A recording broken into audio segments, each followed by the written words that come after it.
കഥയിലെ അരയന്നം പോലെ കുണുങ്ങി കുണുങ്ങി പോകും പെണ്ണേ പൂമിഴിയാളേ മലർമിഴിയാളേ.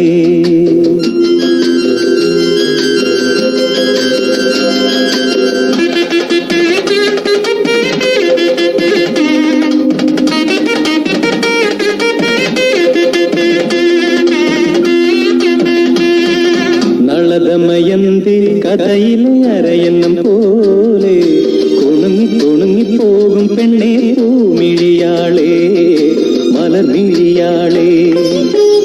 ഒരു മണിമണ്ഡപത്തിൽ ഒരു ശുഭമുഹൂർത്തത്തിൽ നവയുവ ദമ്പതികൾ ഞാനും നീയും. നളദമയന്തി കഥയിലെ അരയന്നം പോലെ കുണുങ്ങി